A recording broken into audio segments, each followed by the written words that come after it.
নমস্কাৰ এই মুহূৰ্তত অসমৰ প্ৰত্যেকগৰাকী জনতালৈ দিবলৈ ওলাইছোঁ ডাঙৰ খবৰ।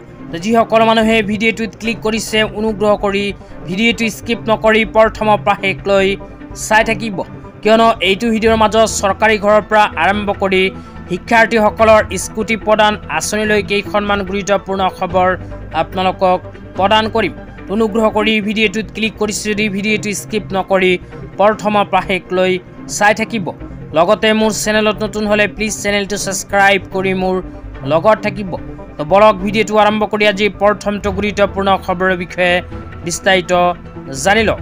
লগতে আপোনালোকক ৰিকুৱেষ্ট কৰিছোঁ অনুগ্ৰহ কৰি ভিডিঅ'টো শ্বেয়াৰ কৰি দিব। তো যিসকল মানুহে চৰকাৰী ঘৰ পোৱা নাছিল আৰু 2025 চনত চৰকাৰী ঘৰ পোৱাৰ বাবে নতুনকৈ জিঅ' টেগিং ঘৰৰ বাবে আবেদন কৰিছে অনুগ্ৰহ কৰি ভিডিঅ'টোত ক্লিক কৰিছে যদি ভিডিঅ'টো স্কিপ নকৰি প্ৰথমৰ পৰা শেষলৈ চাই থাকিব, কিয়নো আপোনালোকে যদি 2025 চনত চৰকাৰী ঘৰৰ বাবে নতুন সাৰ্ভে বা এপ্লিকেশ্যন কৰিছিল তেন্তে আপোনালোকে অতি সোনকালে সংগ্ৰহ কৰিব লাগিব কেইখনমান প্ৰমাণপত্ৰ।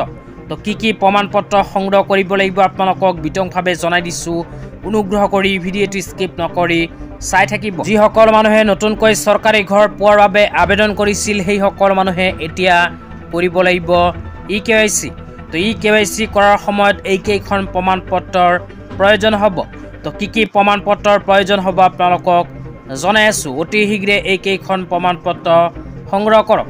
প্ৰথমখন প্ৰমাণপত্ৰ হ'ল আধাৰ কাৰ্ড, দ্বিতীয়খন প্ৰমাণপত্ৰ হ'ল জব কাৰ্ড আৰু তৃতীয়খন প্ৰমাণপত্ৰ হ'ল বেংকৰ একাউণ্ট। তো আপোনালোকে যদি 2025 চনত চৰকাৰী ঘৰ পোৱাৰ কাৰণে নতুনকৈ আবেদন কৰিছিল তেন্তে অতি সোনকালে এই তিনিখন প্ৰমাণপত্ৰ সংগ্ৰহ কৰক। এই তিনিখন প্ৰমাণপত্ৰৰ সহায়তে আপোনালোকে কৰিব লাগিব চৰকাৰী ঘৰৰ eKYCৰ কাম। তেতিয়া আপোনালোকক দিবলৈ ওলাইছোঁ আজি দ্বিতীয়টো খুবেই গুৰুত্বপূৰ্ণ খবৰ। আজি তৃতীয়টো গুৰুত্বপূৰ্ণ খবৰ হ'ল ৰজনীশ পেগু ডাঙৰীয়াই প্ৰদান কৰা এখন বিশেষ আপডেট লৈ।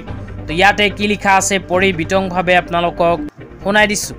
ইয়াতে লিখা আছে আজি মাননীয় মুখ্যমন্ত্ৰী ডক্টৰ হিমন্ত বিশ্ব শৰ্মা ডাঙৰীয়াৰ অধ্যক্ষতাত অনুষ্ঠিত কেবিনেট বৈঠকত প্ৰজ্ঞান ভাৰতী আঁচনিৰ অধীনত শিক্ষাৰ্থীসকলক প্ৰদান কৰা ডক্টৰ বাণীকান্ত কাকতি মেধা বঁটা এইবাৰ উচ্চ মাধ্যমিকত চূড়ান্ত পৰীক্ষাত 80% অধিক নম্বৰ প্ৰাপ্ত ছাত্ৰ ছাত্ৰীসকলক প্ৰদানৰ সিদ্ধান্ত গ্ৰহণ কৰা হয়।